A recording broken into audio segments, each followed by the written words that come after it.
Okay,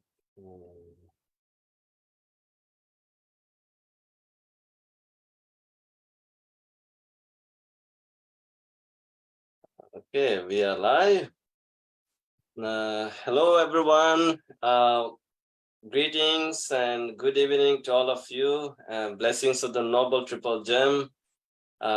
So I'm very happy to see all the venerable monks in the Zoom platform for today's bi-weekly sutra discussion.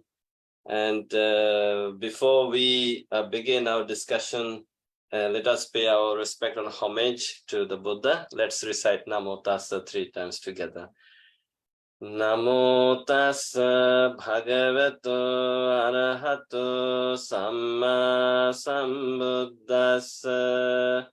Namo Tassa Bhagavato Arahato Samma Sambuddhassa. Namo Tassa Bhagavato Arahato Samma Sambuddhassa. I pay my respect and homage to him, the Blessed One, the Worthy One, the fully enlightened Buddha.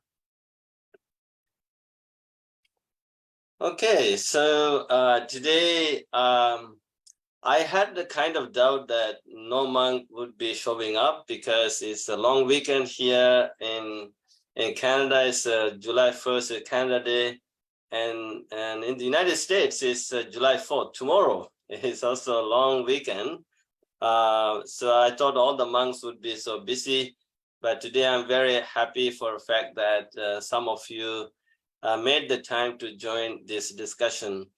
So before we begin the discussion based on the sutra, I would like to introduce our venerable monks to our audience. So let me begin with Venerable Kalubovila Ananda, who is joining the discussion from Cambridge, Ontario, Canada.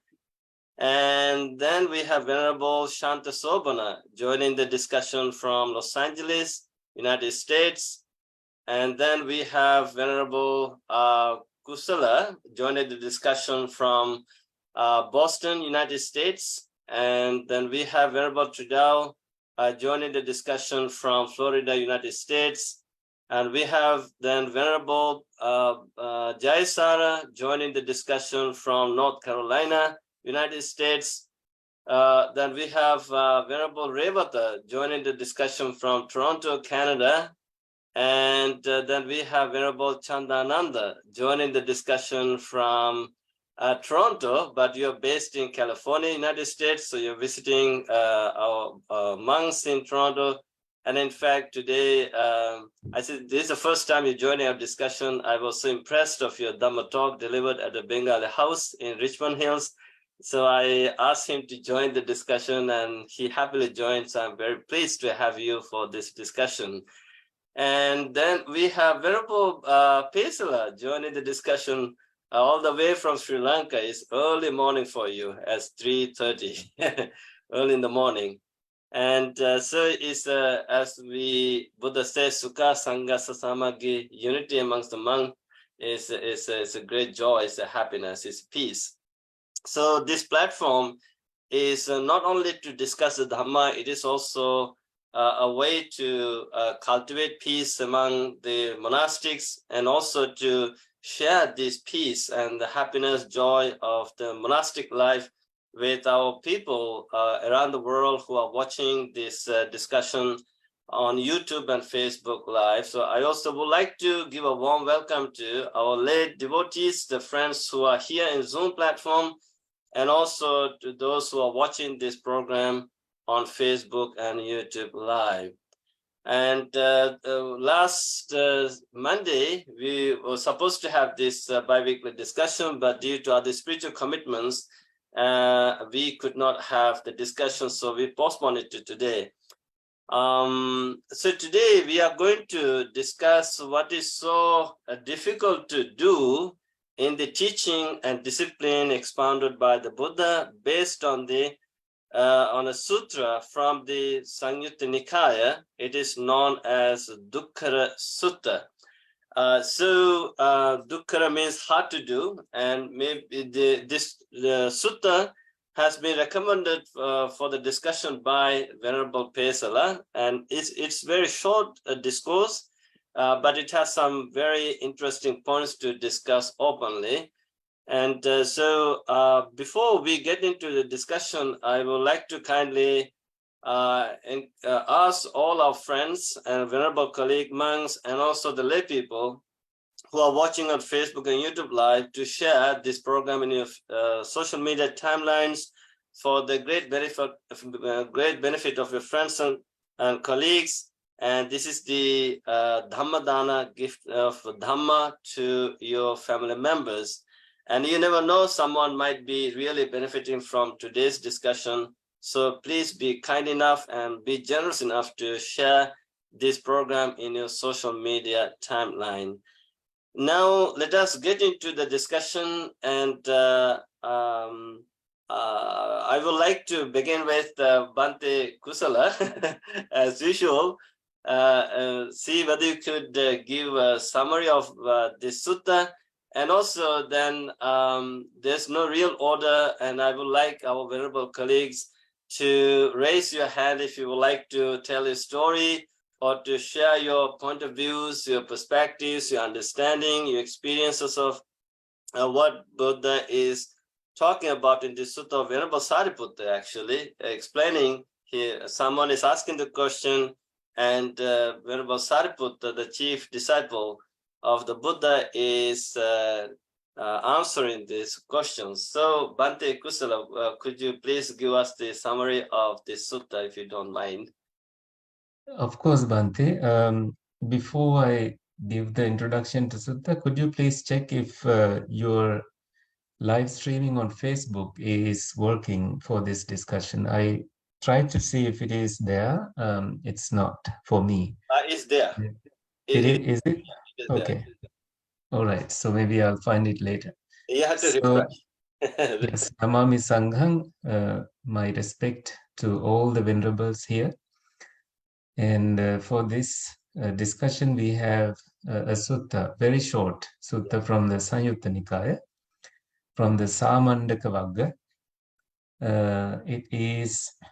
It has this title, Dukkara, what is hard to do.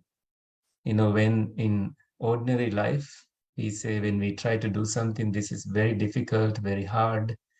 So when someone approached, I really don't know the nidana, the story of this.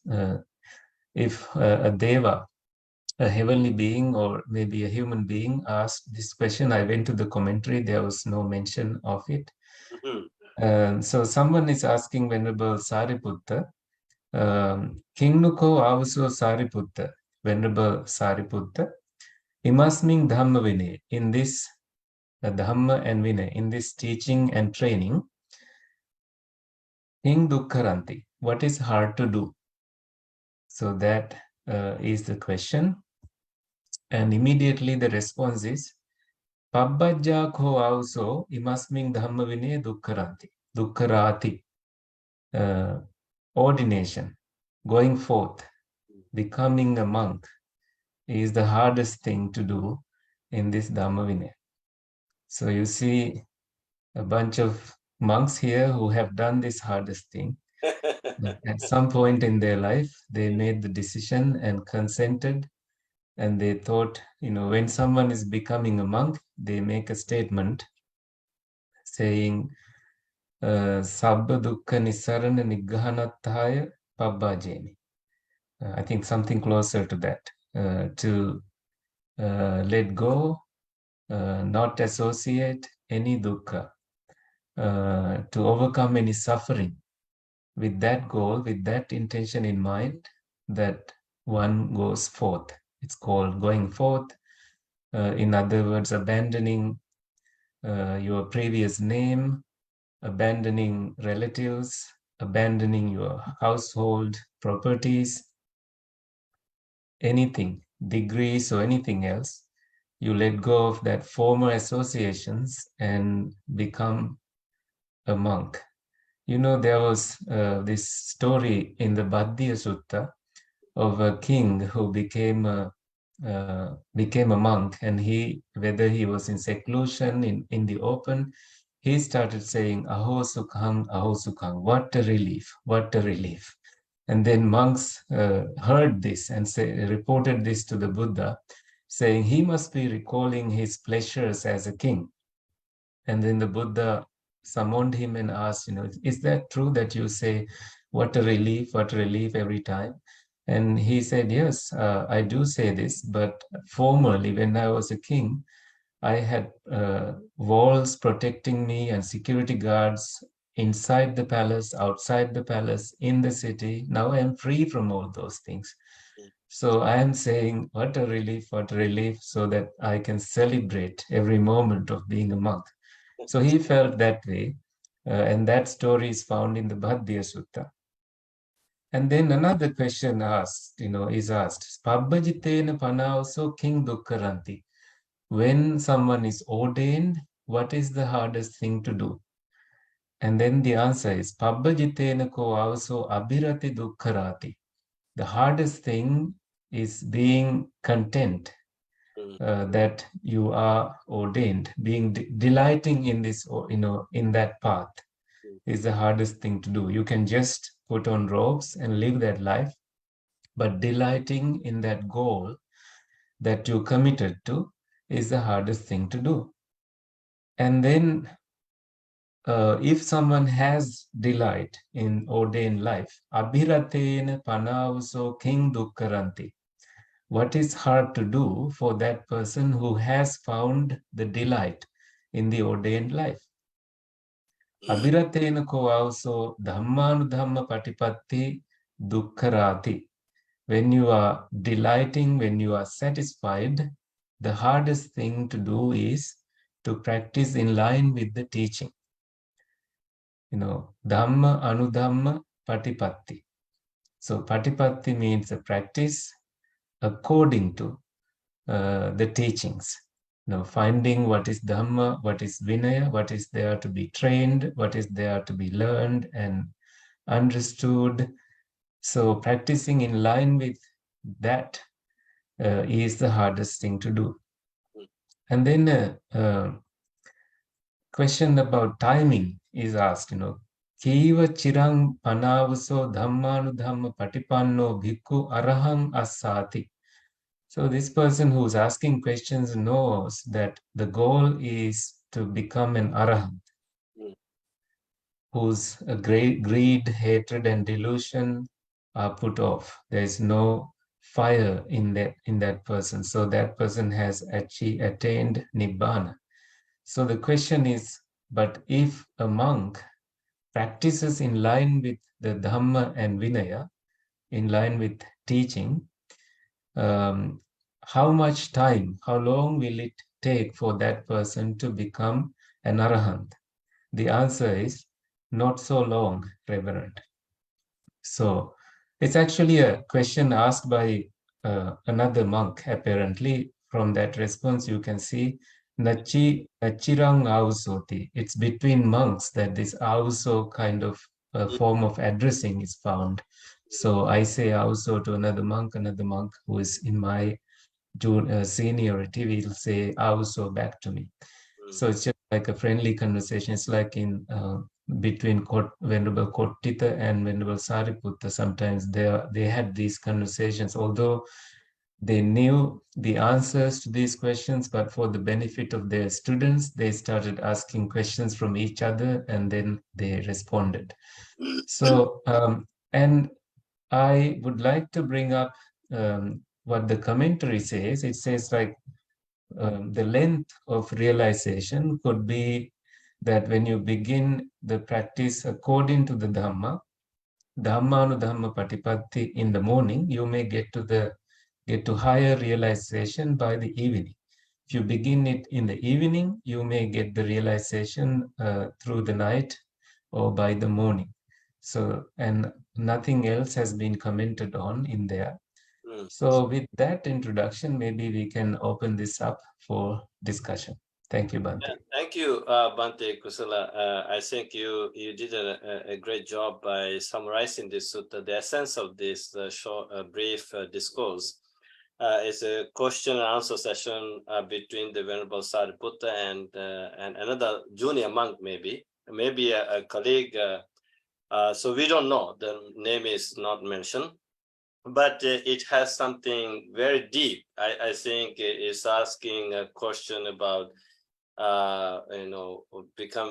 being a monk is difficult, and after becoming a monk and enjoying, taking delight in that life of monastic life is difficult, and then living according to the Dhamma, practicing the Dhamma accordingly is also difficult.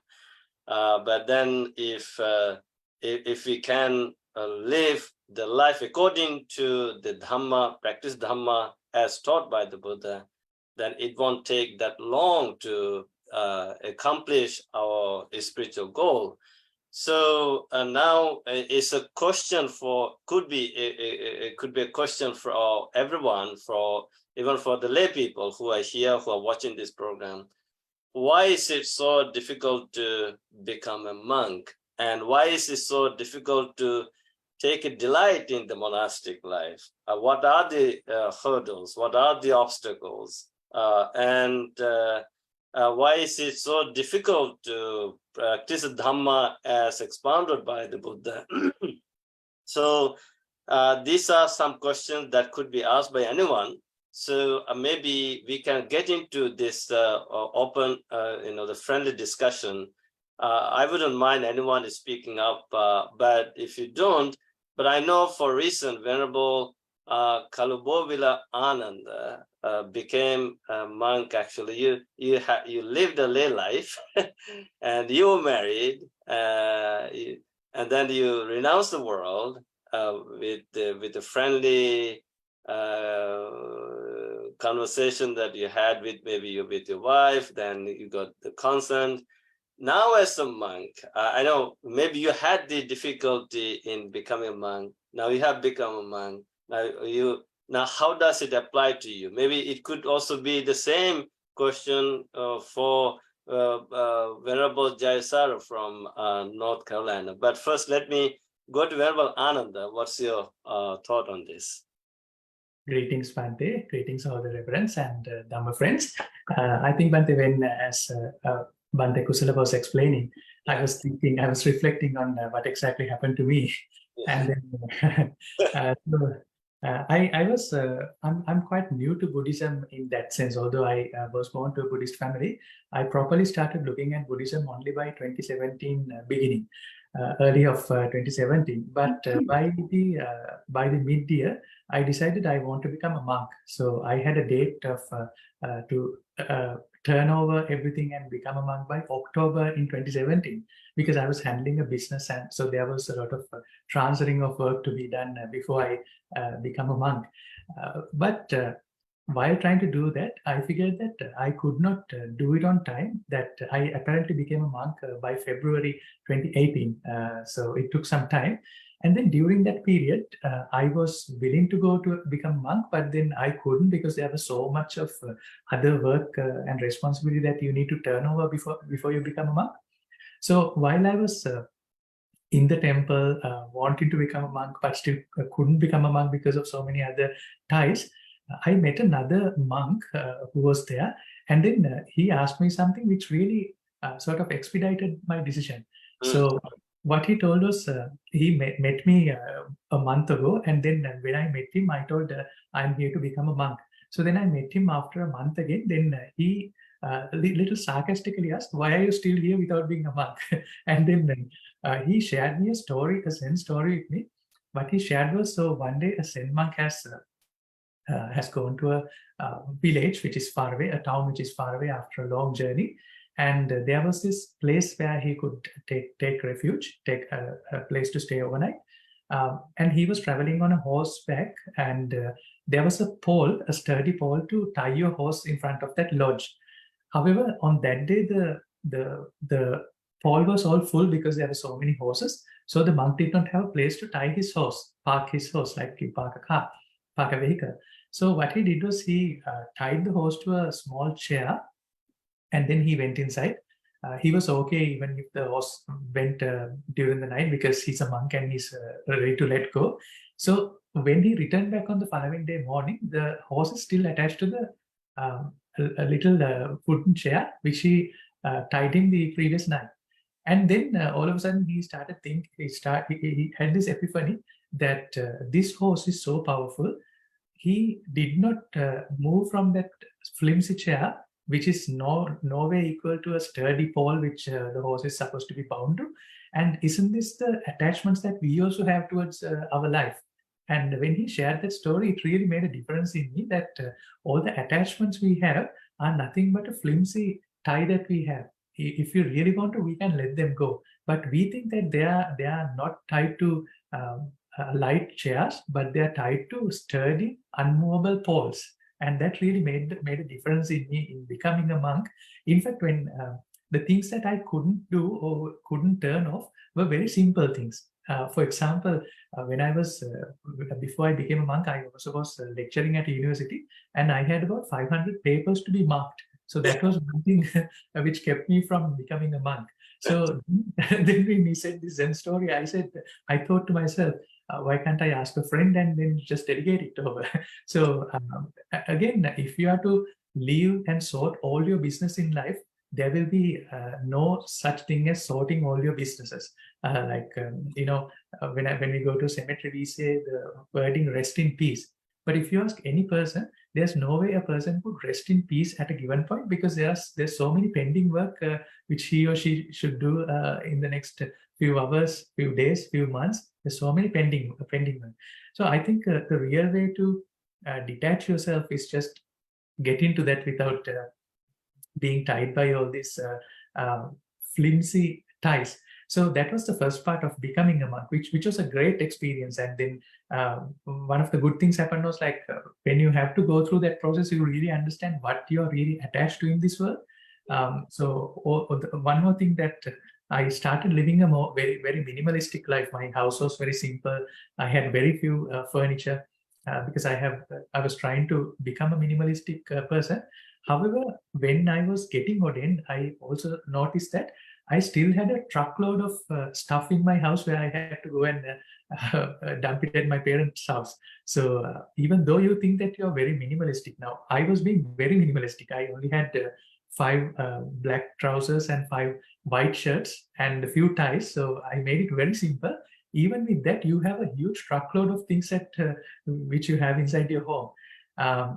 So after going through that and becoming a monk, I think the second part is that if you don't enjoy becoming a monk, a lot of people then ask me, so are you happy in this life choice? And then I have always felt very happy. I always felt very homely because I tried so many avenues in life, and every avenue I found that there's some sort of a dissatisfaction and it is not the right thing for me.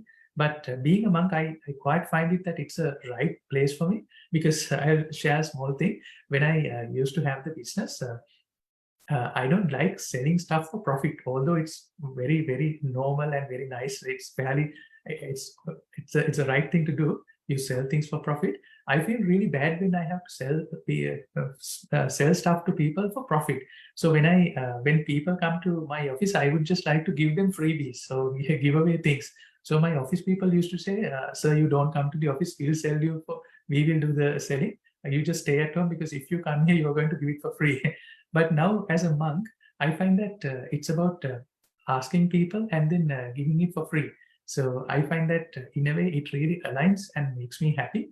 And if we can't be happy in what we are doing, I think that will be a very bad thing. In fact, Steve Jobs has said, every time you wake up, every morning when you wake up and look in the mirror, and if you find that you are doing the wrong thing, that's a wrong life you are living if you're not happy in this life. So every morning when I go to shave my shave, I see that it's perfect. The monkhood is perfect. It's very enjoyable, and that keeps me going, Bhante. That's an amazing story. Actually, we have seen that actual picture that you talked about, the huge horse being tied to a chair, right? And also how a huge horse is being carried by a small girl, whichever direction the girl goes, and horse also goes in that direction. So it's very interesting. I know when you were talking about yourself, your life experience, Venerable Jayasara was smiling too. Now maybe there's a connection to it. What made you to smile, Venerable Jayasara? Oh, Bhante and Venerable Mahasangha, I do want to, if you don't mind, this is an interesting sutta. I wanted to kind of bring up a possible way of understanding it that that kind of peaks in my mind. Yeah, please. So, the word here that we're kind of going over is viharati, which is like pleasure, contentment, etc. Yeah. And so you see here it says, I actually was looking at Bhante Bodhi's translation as well, just to see what he says, but it says, what is difficult to do for one who has gone forth? To find delight is difficult to do. Okay, so we understand that. But then the next one is, what's difficult to do with someone who has found delight? Yeah. To practice in accordance with the Dhamma. And this kind of reminds me, isn't there a sutta where the Buddha actually kind of warns the monks about like reaching a certain level and being content and not going the rest of the way? Yeah. This is kind of like the danger of the path of I'm a Sotipada now, or I'm a this, or I'm a that, I'm okay. I'm content right here. Right. And then you kind of stop instead of really going the whole rest of the way. And this is kind of, in my mind, this is what this is pointing towards. It's difficult. If you found delight, if you found contentment, it's difficult to keep following the path. It's, why am I doing this hard thing? What's the point of that? I'm content now, right? Yeah. But anyway, so yeah, that's kind of, I guess, a point I wanted to bring up regarding this sutta. Yeah, thank you. And of course, it's a challenge, right? It's a challenge for anyone who is undertaking this journey. And we are going to find or encounter many obstacles, the hurdles, difficulties. There could be problems, and then we can find some comfort zone, like in this monkhood. Okay, this is enough, but that also could be an obstacle towards the achieving the goal. So maybe this is what we all need to understand. And before I ask other questions, I see Venerable Shantasobana raised his hand. Venerable Shantasobana from Los Angeles. What's in your mind? Thank you very much, all the Venerable Sirs. And actually, when it comes to this word monk, I think nowadays all over the world, it is a very famous word. And at the same time, it becoming a very kind of like a challenging character when you become a monk more than any other time, because of the social media and how other people think about this. And it's day by day, the current come against this monkhood becoming more strong.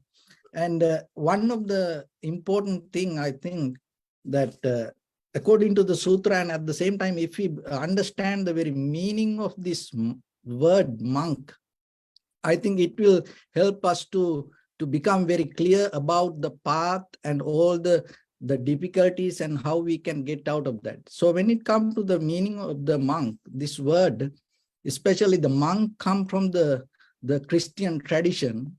There's the root word is from Italian monchus. So the very monchus meaning is practicing solitude. So that is something is very important for all of us even in the Buddhist tradition, or any monk, because when you practice this solitude, it gives us to ability to introspection, and at the same time recognize our own inner hidden character.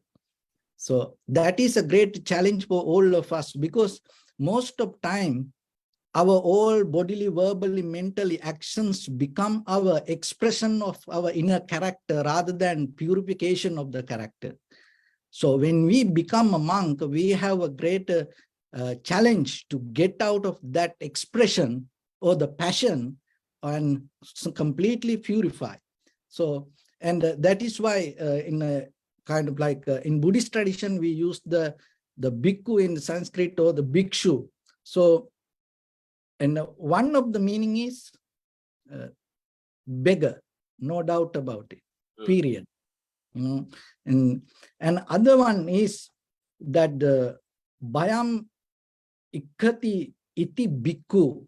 So that means whoever see the danger and understand it and go beyond from it and help other people to overcome their fear. So that is one thing.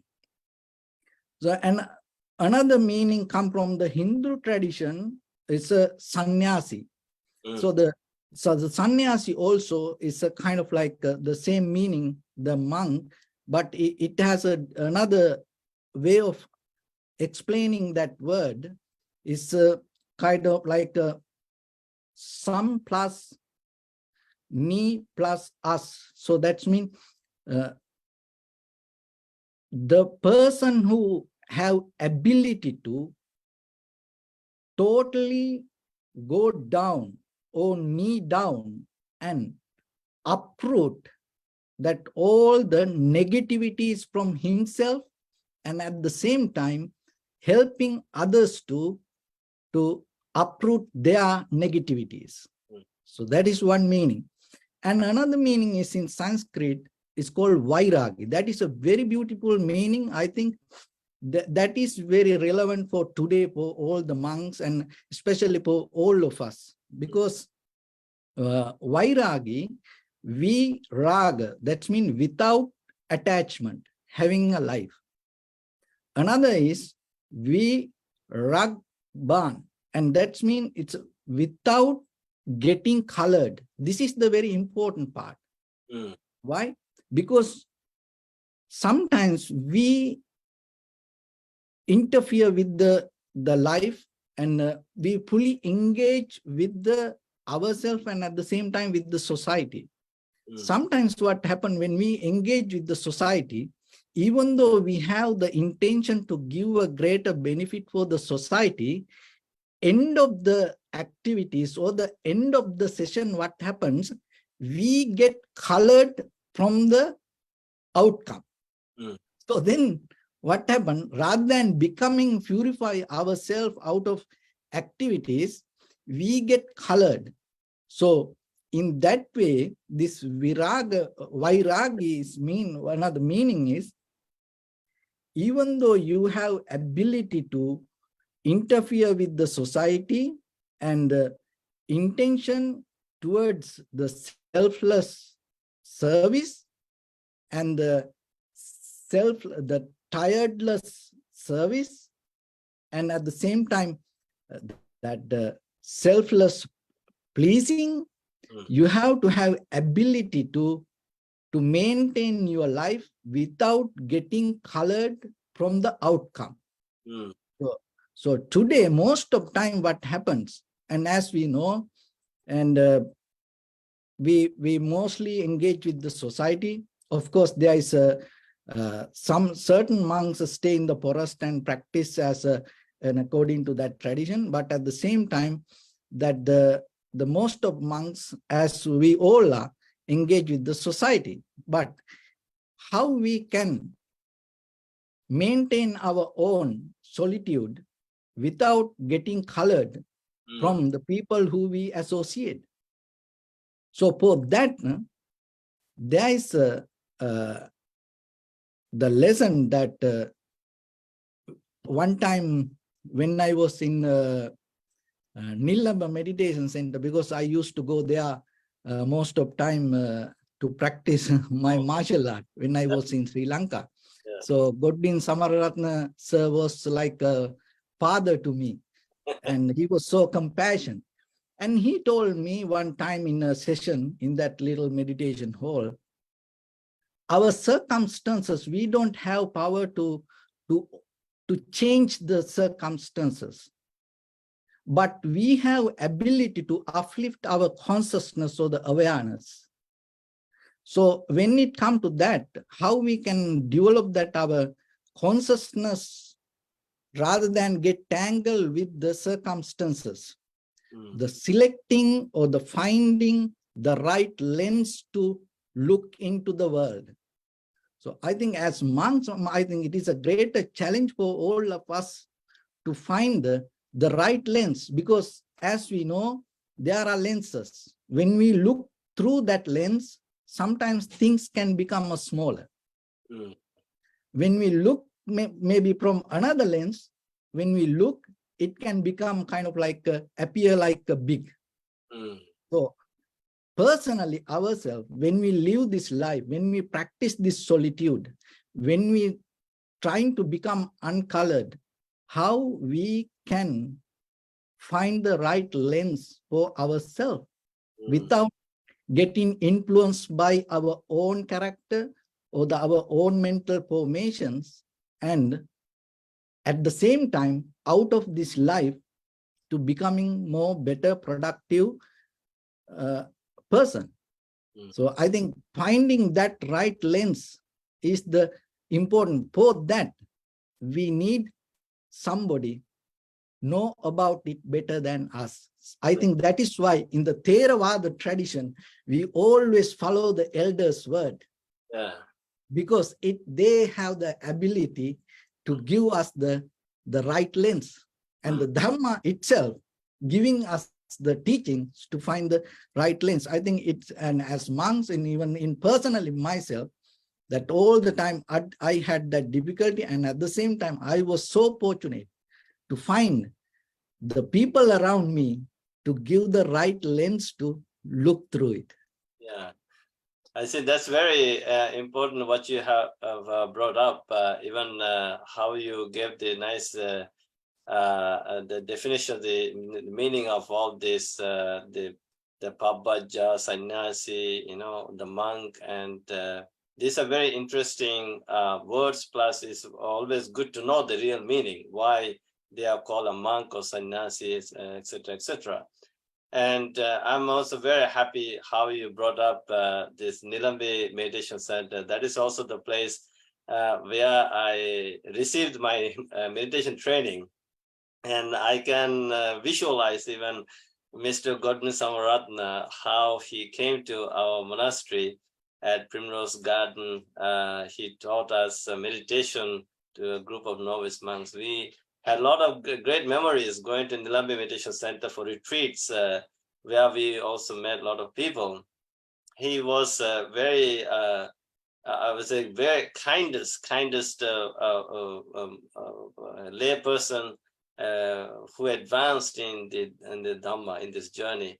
So at this moment, we like to remember him for giving us that guidance in when we were novice monks in Sri Lanka. I'm very happy that you also went to the same place. So we have two hands raised. Venerable Jayasara, would you like to share your thoughts? Yeah, Bhante. You had the kind of a leading question about why aren't enough people monks, or why is it's hard to be a monastic and things like this. And this is the funny thing. I don't think the Buddha ever says any of this is easy. As a matter of fact, as soon as when I looked at the email, I saw the sutta for today, it reminded me of one of my other favorite suttas that's also in the Samyutta Nikaya, where a deva, Kamada, comes to the Buddha and says, it's really hard. and the Buddha says, well, they do it even though it's hard. My disciples do it even though it's hard. And then he says, it's hard to get samadhi. They find it even though it's hard. This is one of the things that, as I tend to be around like newbies, like Westerners who are converting or like getting into meditation and things like that, I say from the beginning that this is not easy. Like, maybe like the commercials are always this like blonde woman on the beach, and it looks so peaceful, and everybody thinks meditation's supposed to be so, the path is so easy. No, this is not reality. And I've met a lot of people who kind of, who will be duped by that. And as soon as they sit down and it's really hard, well, they figure, well, I can't do this. There's something wrong with me, right? And so it's a real disservice to make it seem like it's easy. And the same thing with the monastic life. The monastic life is not supposed to be easy. It's supposed to be hard.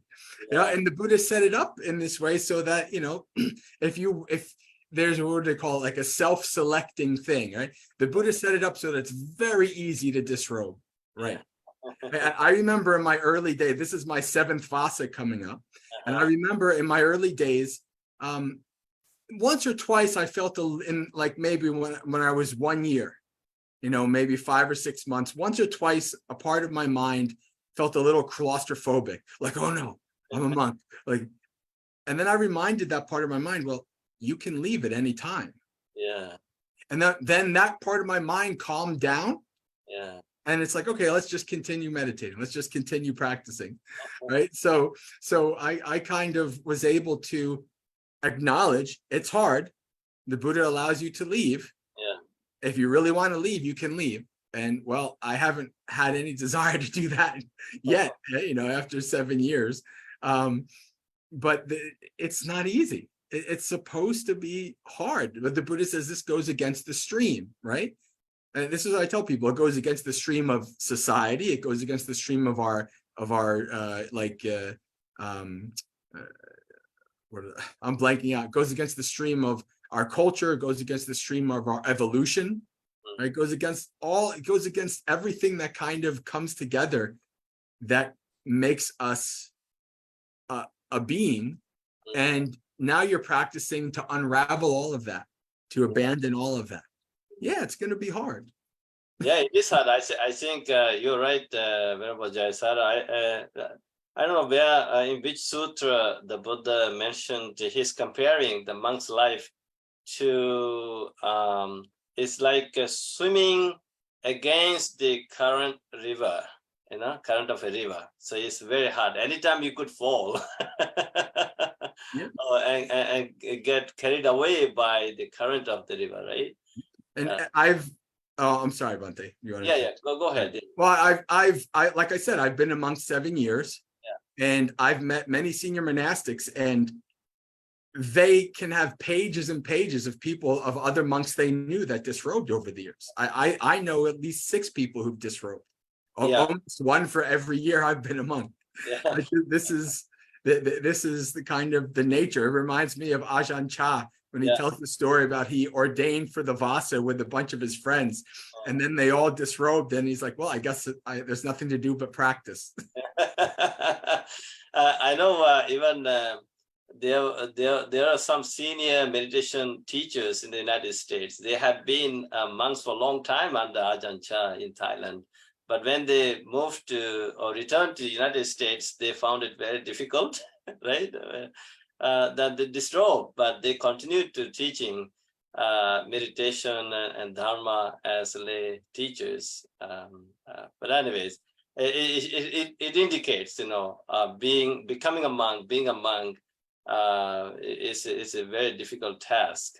So we will continue with more discussion, and this discussion will shed more lights with respect to the monastic life. Now I see Venerable Chandananda raised his hand. He's from California, but visiting us here in Toronto. Venerable Chandananda, what's in your mind?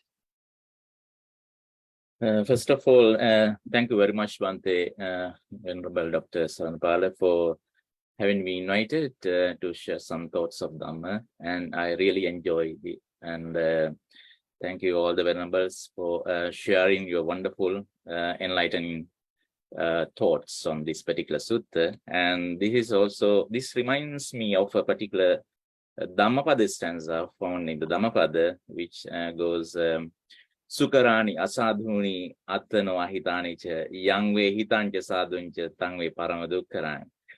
it's been the case always, whatever is unwholesome is very easy to perform. And if there is anything wholesome, beneficial, benevolent for yourself and beneficial for the rest of the world, it's always difficult, extremely difficult path. And yeah, as you just mentioned, that it's like going against the current, against the flood. So, but regardless of this seeming challenge and difficulty, still we need to strive for the happiness of ourselves and also for the happiness of the world. And when it comes to this particular sutta, actually, the difficulty in becoming a monk and remaining as a monk is being discussed. Actually, I remember one time we were having a discussion actually in that particular panel. Venerable Suttadhara was there, and one time I remember a person right after the discussion, a person came to Venerable Suttadhara and asked, why did you become a monk? And he said that, well, by the time I became a monk, I didn't have that many reasons to become a monk.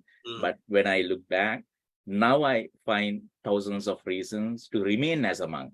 So we didn't have much reasons to show for becoming a monk. But nowadays, I think it's applicable to most of us, that when we see that being a monk and becoming a monk, and we find thousands of reasons to remain as a monk. So that's interesting. And also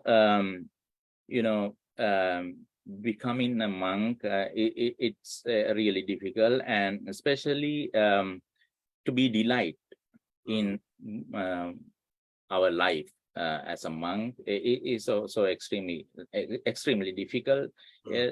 Maybe that difficulty is coming from different reasons. So this also reminds me of a particular interesting Jataka story, Kanha Dīpāyana Jataka. Maybe all the venerables are kind of familiar with that particular Jataka story, where we see it's really fascinating story. There was a monk living in a forest.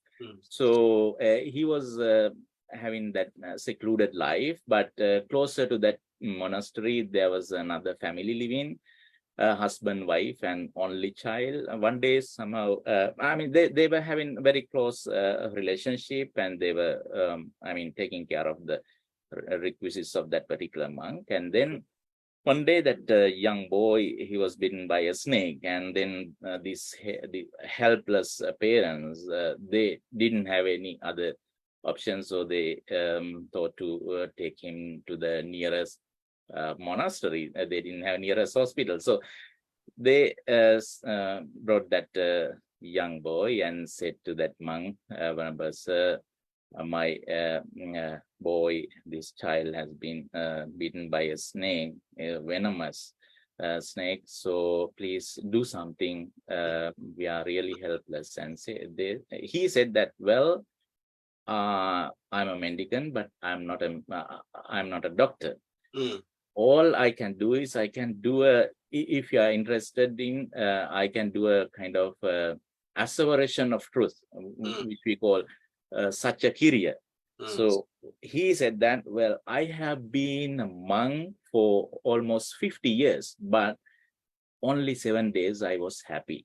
This is very true about myself. So by the power of this truth, may this poison level go away, poison go away." That's what he wished, and amazingly, this poison level dropped down to the shoulder level, and he started shaking his head. And so the monk said that, "This is all I can do, and the rest of is up to you." And then the father said, "Well, I have been living very closer to this monastery, and but I didn't have much faith, honestly, about this monk." And so this is very true about our relationship with this monastery, this monk. So by the power of this truth, may my son be well. It worked too. And so it says that, this being a very, I mean, regardless of the fact that it is morally questionable, I mean, telling truth is always good. So this monk was so honest, saying that he was very happy only for a limited period of time. And back to the Venerable who spoke prior to me, he mentioned why sometimes Buddha warned, like, you should not be complacent with what you are experiencing, maybe the bliss maybe in terms of jhana. So actually that is because when it comes to happiness, there is a kind of hierarchy of happiness. So always Buddha would condemn the sensuous level of happiness, and also if even coming to this order and practice in meditation, and if we just be complacent with the jhanic bliss and the meditative absorptions, that is also not the end. That is not the desired goal. So we have some more other higher refined level of happiness that we need to aspire. That is up to, I mean, nibbanic happiness. So I think that could be the reason why Buddha did not want us to be complacent with the jhanic bliss and that happiness. So when it comes to that, practicing what the Buddha really taught and living in accordance with that teaching is extremely difficult until we attain nibbana. Yeah, that is like living dhamma patipatti. No? Dhamma patipatti, yeah. That is also what we need to understand. What is this dhamma patipatti? So before we can, I see Venerable. By the way, thank you, Venerable Chandananda, for telling this story and a sattva kriya, no, the act of truth, performing the act of truth. And in fact, the monk also was sincere. He was very sincere. And the layperson also was sincere. So both are truths. Interesting. And before we forget about that story, the mother said something very interesting too. He said that I have been married to this person for 15 years, but my attitude to him is not different from the attitude that I have about that snake.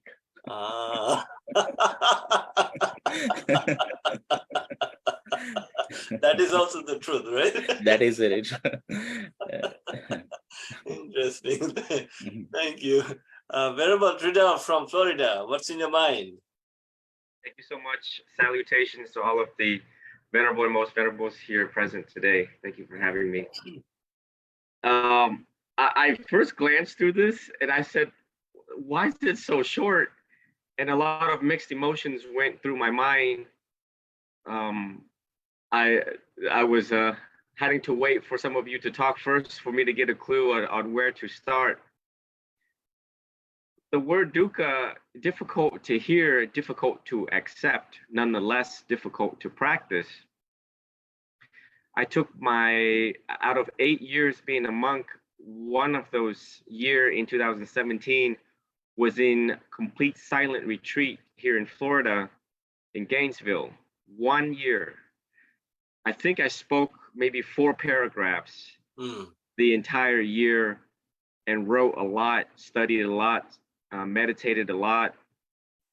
And I knew I was going to suffer. I knew that suffering is existing in the place where I was, which is mostly forest. So I had to learn how to suffer in order to suffer less. And that is the theme of life, where the First Noble Truth tells us to anticipate and to live and to observe, to see clearly that there is old age, death, decay, disease, far away from loved ones, departed from loved ones, wanting pleasant things in your life, pleasant feelings, pleasant thoughts, pleasant material things. I learned so much in that year. And then now fast forward, I am now guiding 2 novice monks. I think everyone have seen recently across my media. One of them is 47 years old. And when you guide and train novice monks, they complain a lot because they're not used to the suffering. So of course, I smile here, but when the camera is off, I actually don't smile that much. I look at them dead in their face and I said, I don't think you suffered enough. Don't you think 47 years you've suffered enough? And it reels them back in. And of course, I would select teachings. And one of them we just read for everyone to hear recently was when Singalaka seeks refuge. Singalaka seeks refuge.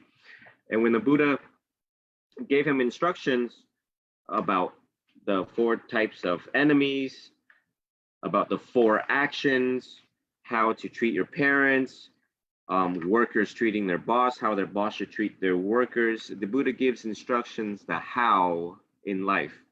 And how challenging that is for all of us to read. I mean, just some of these short pages alone, one could sit on this for 3 months at least to try to figure out, how am I going to live life skillfully? How am I going to plan this out so that I suffer less and others around me suffer less? So it's, I think what I'm trying to say is to encourage everyone who is watching and listening is that suffering can be awesome. And knowing how to suffer, you will suffer less through it all. And I think that it propels us not to be reborn again and to climb the 4 stages of enlightenment victoriously, even if you can't get to Arahant. I find it great joy that this is a challenge of a lifetime, and to embrace it with courage and determination, with intelligence and wisdom that the Buddha left us. He left us an overwhelming amount of information. I'm pretty sure ChatGPT and AI is trying to catch up with remembering 84,000 teachings. So our job is to race against AI, right? And not to be manipulated by life, not to be manipulated by other people, and to heed the advice of the wise, and that would fall under the Dhamma and its representatives, which is the monastic order. Thank you so much for having me. Yeah, I know even when we look into the Four Noble Truths explained in the Dhammacakkappavattana Sutta or Satya Samyutta, whenever Buddha talks about the Four Noble Truths, the first truth, the acknowledging the suffering, the problem is very important. Without acknowledging it, having a good understanding about the experience, the problem, there's no way that we can find a solution, right? And being a monk, living a monk, living as a monk in a city or forest or anywhere could be very difficult, and also enjoying it, taking delight in its monastic life is difficult too. And living alone, living a solitary life is not that easy. I think majority of the people cannot find delight in solitude. People want noise, they want to party, they want to enjoy, they want to go camping, they want to eat, drink, dance, and this is the typical nature of the society. But then shunning all this and just being in the present moment, enjoying the solitude in meditation is going to be always tough for people. But then there are monks actually who manage to, of course, become the monk, they live a monastic life, renounce the world, and then finding delight in the monastic life. And but then here is the the question, the next one is very important. Living according to the Dhamma patipatti. And if we can live our life as a monk according to Dhamma patipatti, it won't take that long to accomplish our spiritual goal. That is what the Venerable Sāriputta is saying. Now, my question is, to you all, I am not pinpointing to a particular monk. Now, what could be, maybe this is also a question the lay people could be having. What is this Dhamma patipatti?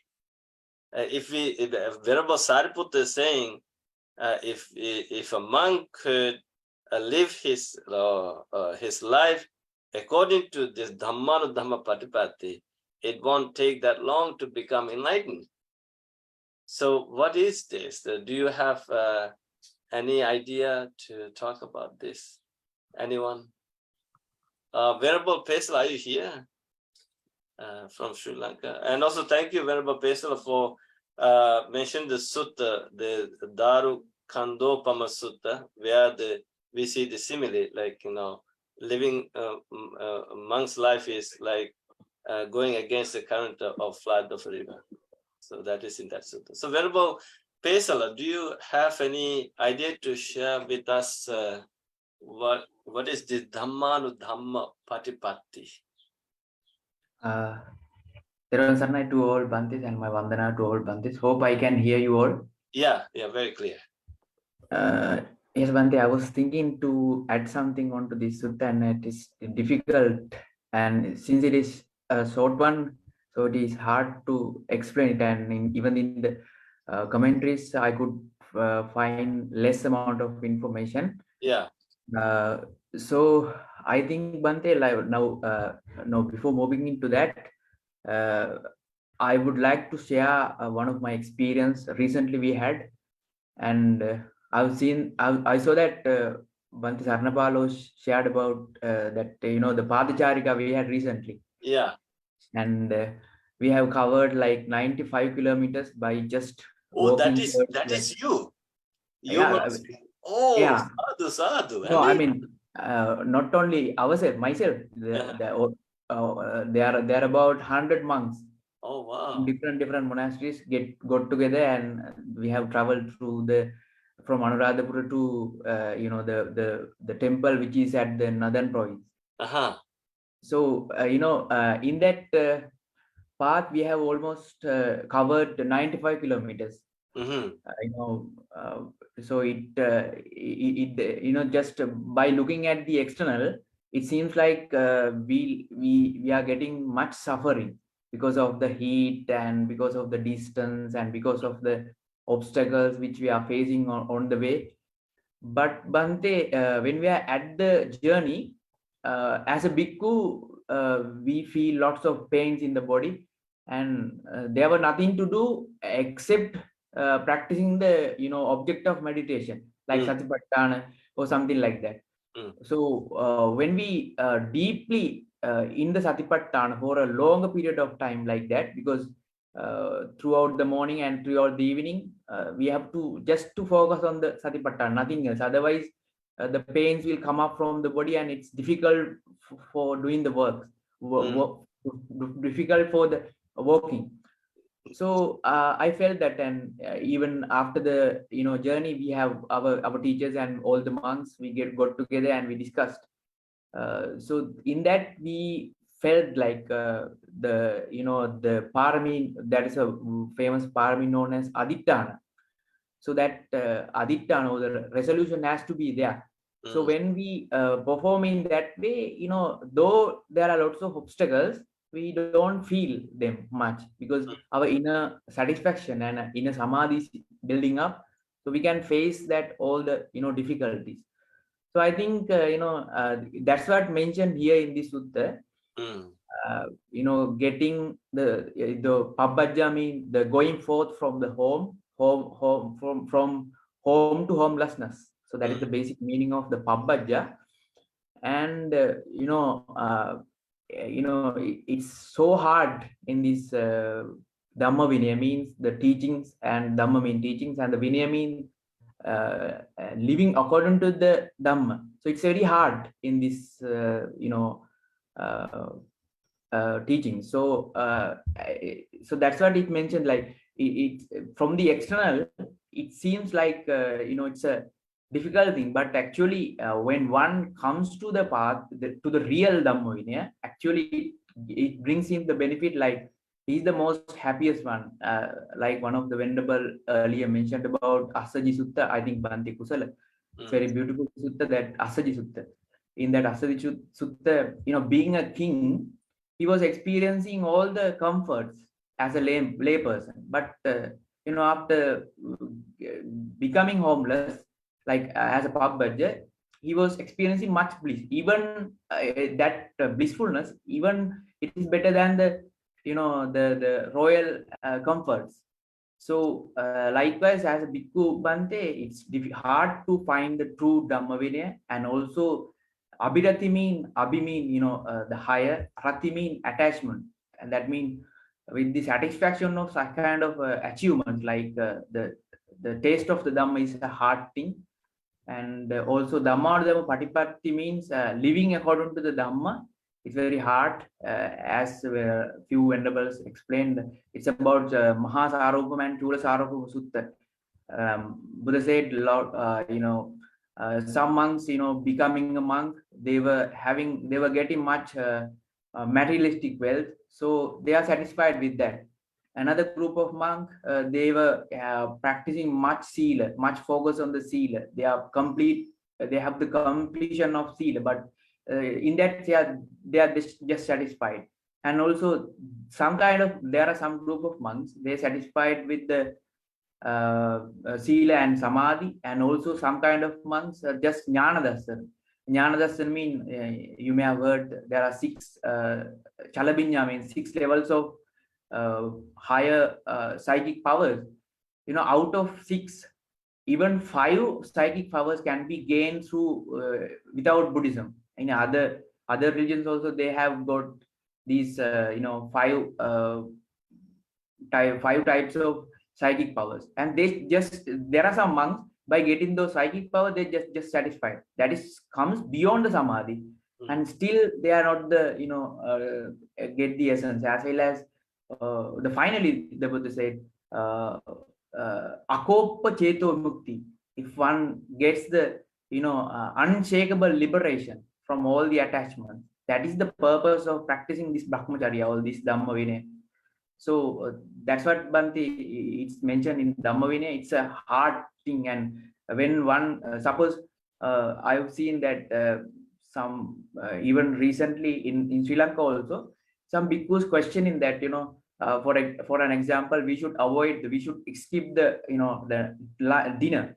So it's a vikala bhojana sikapala. Someone are questioning that how a monk can stay happy without any meal.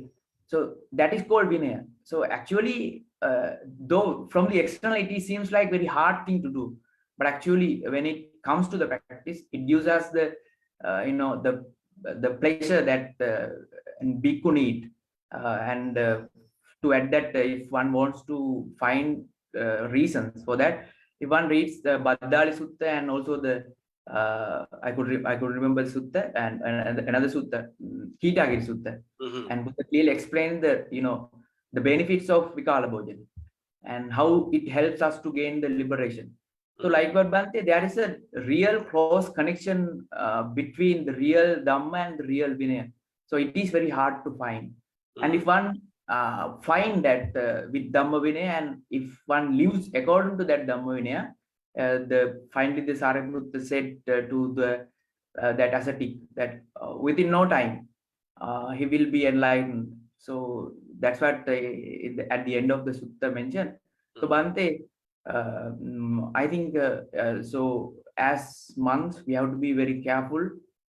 This is all what we just spending, we experiencing is not the real Dhamma Vinaya. We have to be very careful to choose that real Dhamma Vinaya and ultimately find that core of the teachings of the Buddha and get the final liberation. So that's what I want to add, Bandi. No, thank you, Venerable Pesala, for giving all these references to different sutras where we can find the understanding of this real Dhamma, Vinaya Dhamma Dhamma Patipatti. And also thank you for sharing this passage from a sutra, Madhyamika Sutta number 29, where this mendicants, this spiritual life is not lived for the sake of possessions, honor, and popularity, or for accomplishment in ethics, or for accomplishment in immersion, or for knowledge and vision. Rather, the goal, the hardwood and final end of the spiritual life is the unshakable freedom of heart, which is nirvana. So that is a very important passage. Thank you for sharing that. And also, Bhante Kusala is asking from Venerable Chandananda, could you please give the name of the Jataka again in the chat box? So I see Venerable Tridao raised his hand, and in fact, Venerable Tridao, there's a question from one of the friends who is watching this program. So how do you prevent AI and ChatGPT restating Buddha's fundamental teaching in a distorted and misleading manner? I'm wondering whether, since you mentioned about that AI and ChatGPT, whether you have any thing to share. Thank you for having me again. So the question was, I'm not sure. I think I know what it is, but can you clarify with me? Yes, how do you prevent AI and ChatGPT restating Buddha's fundamental teaching in a distorted and misleading manner? Got it. That was exactly what Venerable Pesala said about the true Dhamma. So Professor Yuval Noah Harari have already signaled a long time ago, years ago, about AI, and he's already warning us that it can and it will write the Bible, rewrite the Bible, and write a new Bible. And so we Buddhists also need to anticipate that if AI is going to write a Bible in the Christian world, that it might, in fact, can and will rewrite the Nikayas and its commentaries and dilute and destroy the integrity and purity of the Dhamma in some way, shape, or form. Now, I think this was a very good question, because all of us monks here and elsewhere around the world are a very rare breed of what is left and the new emerging generation of monks, because we are the living teachings of the Buddha. We are the living Dhamma. So for all the people that is listening, heeding the advice of the wise would be to find a good, qualifying, authentic, experienced Dhamma teacher, and to try to master as much as you can so that no one can fool you. My dad is a very wise man. He too is a professor, and he told me, son, you need to read. You need to read a lot. And he doesn't have a lot of friends. I mean, he practices just like one of us, but he's not. He is a champion reader. And I never got it. I was a kid that didn't like books, but when you see your father reading every single night, doesn't have acquaintance, doesn't have that many friends. He was an intelligence officer in the military, so he doesn't really trust people. But he craves this knowledge, and he knows exactly what's happening in the world, why it's happening, its historical context, and the psychological context.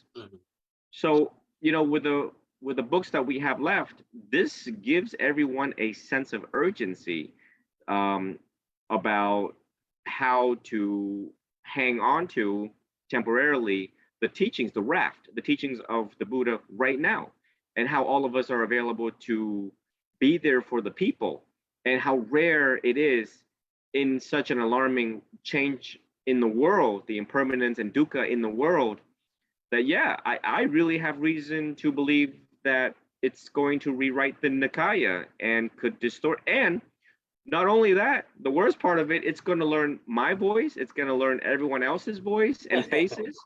And the deep fakes, so it's going to impersonate perhaps some of the monastic scholars and teachers around the world.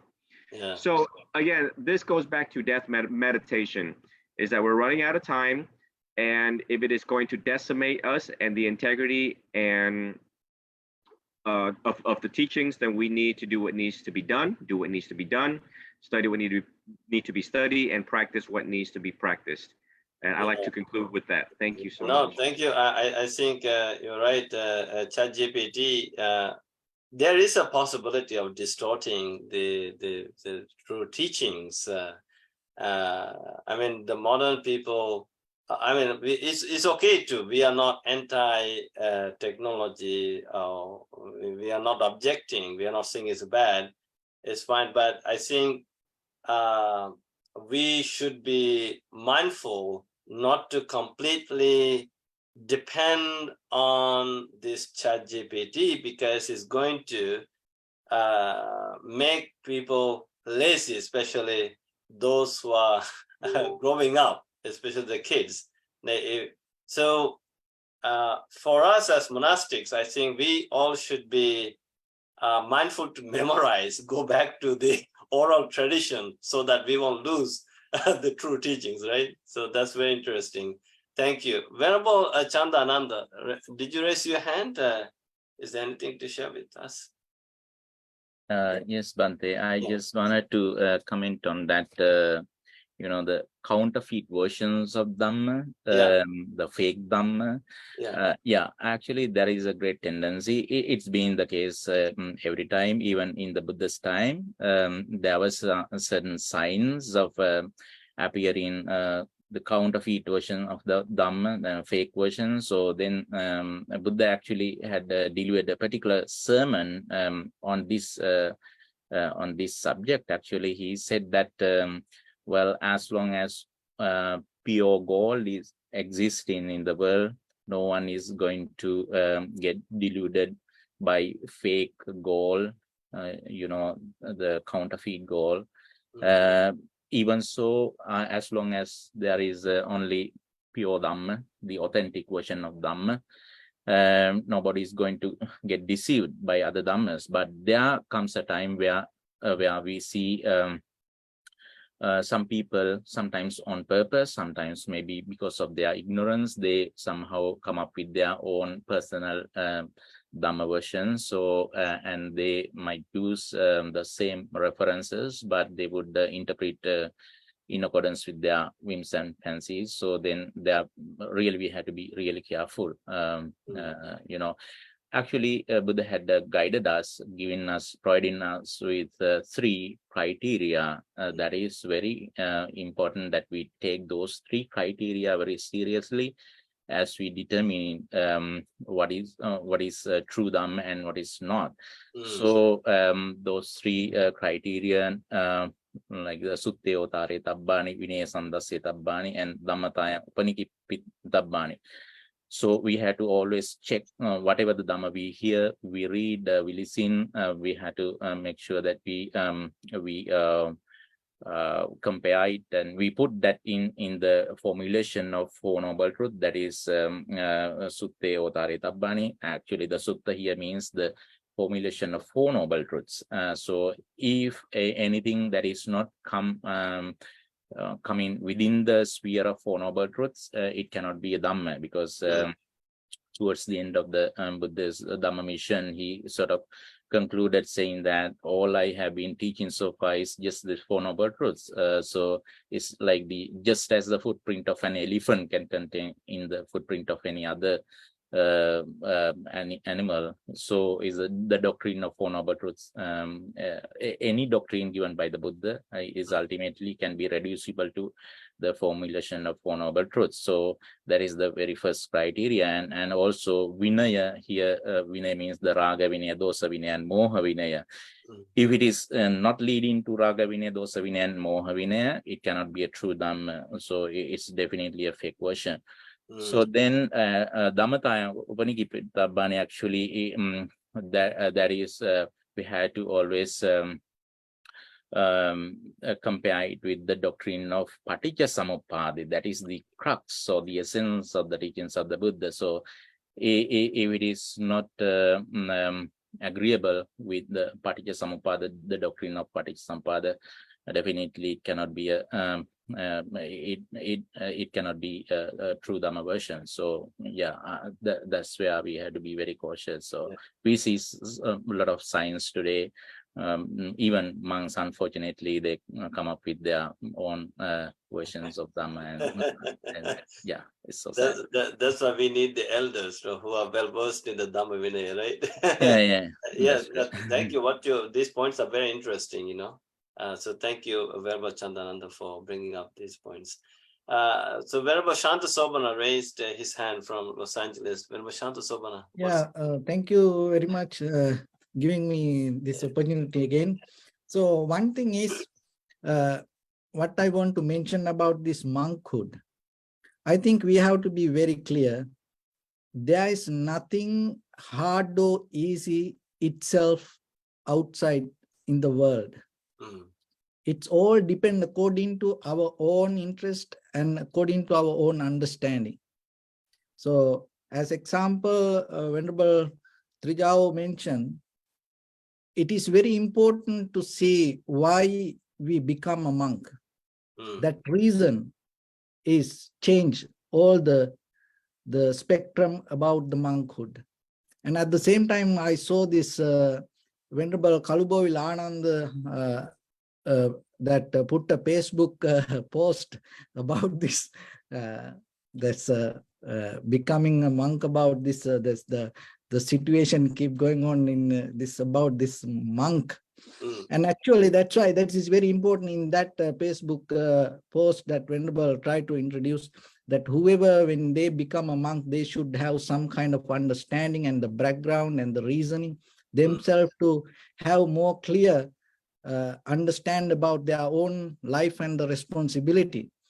Because there is no easy life, even in the lay life. Even go to preschool, even go to school, even getting married. It is something worst thing can happen to some people. Yeah, there is no easy life. Even people go to party and the very next day they become enemies. People do very beautiful things and the very next day it completely go to the other side and become very ugly in life. And but when it comes to monkhood, that whoever important thing is, as Venerable Chandananda Hamduru mentioned, this through this spiritual practice, sometimes invisibly we build up this hierarchy, and sometimes it is very difficult to get a chance for a newcomer.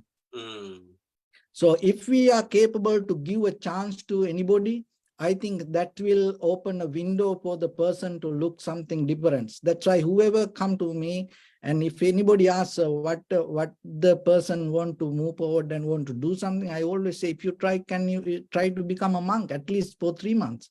Because it gives a taste, then the person understand there is something else.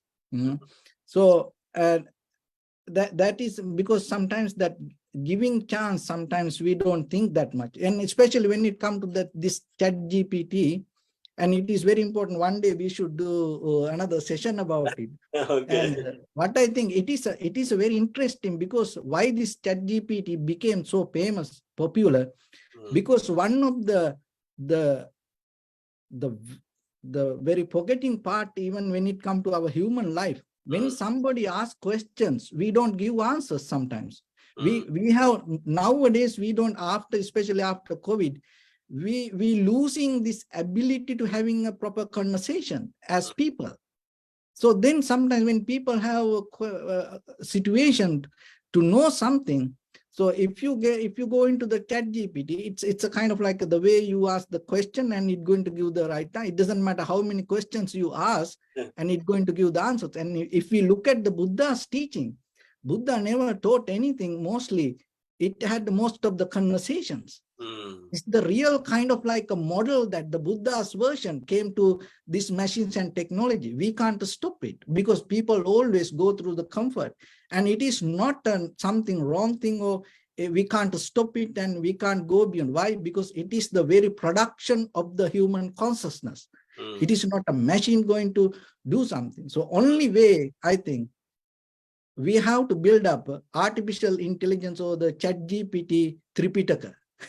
that because we have to go forward that way. Otherwise, then because when somebody want to know the question, answer or something about the Tripitaka, if there is a formal way, like a very educated, the monks came together and build up a app, and then if anybody want to know about anything, you go there and everybody understand. But now what is happening, sometimes when people want to know about something, they come to monks, and sometimes they give their own answers, and sometimes it doesn't work for the person. And maybe if the person have another counter question, and the monk maybe don't want to have a conversation like that.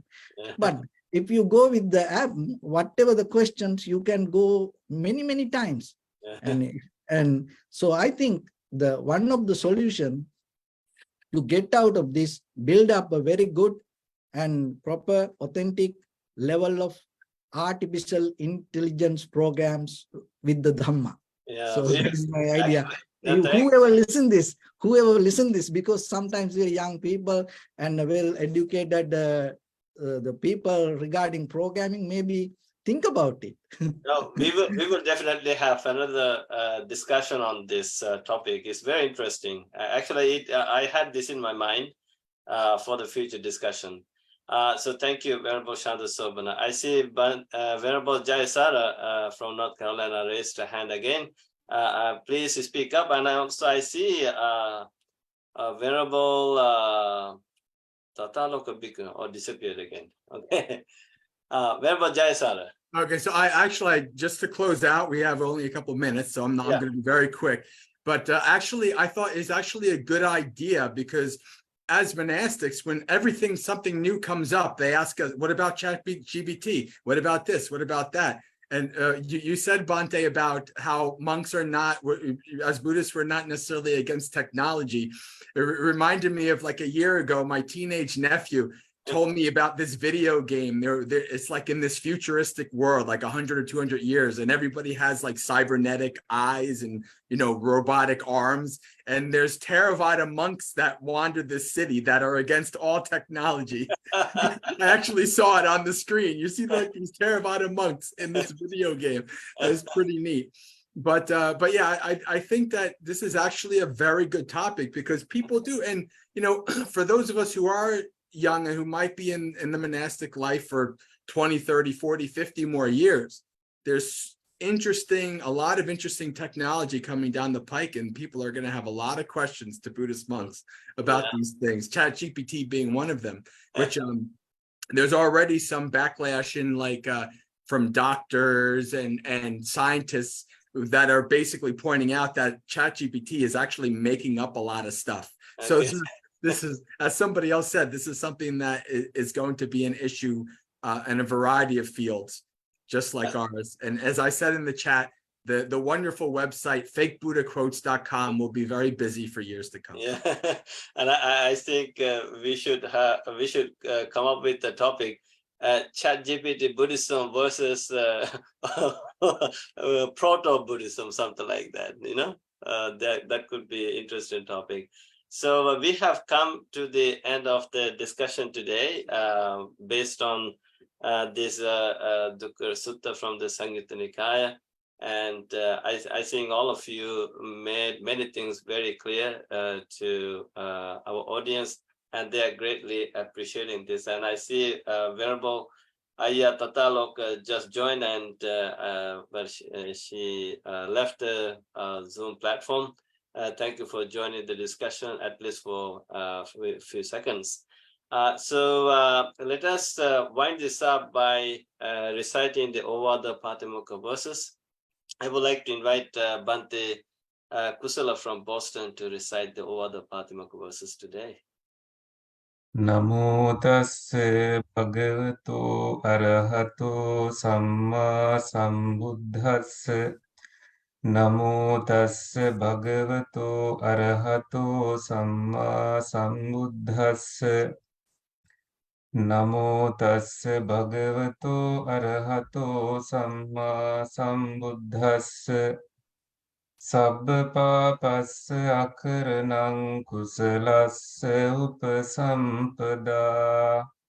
Sacitta pariyodapanang etaṃ buddhāna sāsanang.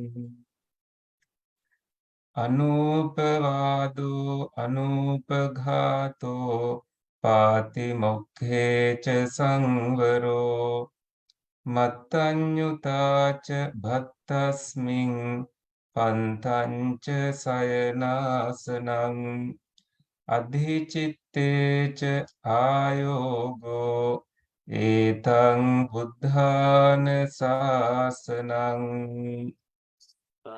Anti paramaṃ tapoti tikkha nibbānaṃ paramaṃ vadanti buddhā. Nahi pabbajito parupaghāti samano hoti paraṃ vihetayantoti. Sadhu, sadhu, sadhu. Thank you, Bhante Kusala, for reciting the Ovada Patimokkha verses today. And we have actually done 59th bi-weekly sutra discussion. And next one is going to be the 60th one. We feel very good about this, and thank you so much for coming to the Zoom platform to have this sincere discussion based on the sutras. And it's actually, we are benefiting as well as the lay people. They are greatly appreciating this discussion. So thank you. So I would like to wish you all the blessings of the Noble Triple Gem. By the grace and power of all these good meritorious deeds, by the grace and power of the Buddha, Dhamma, and the Sangha, may you all continue to be blessed with longevity, good health. May Devas, celestial beings, continue to protect and guard all of you with divine blessings for your health and safety.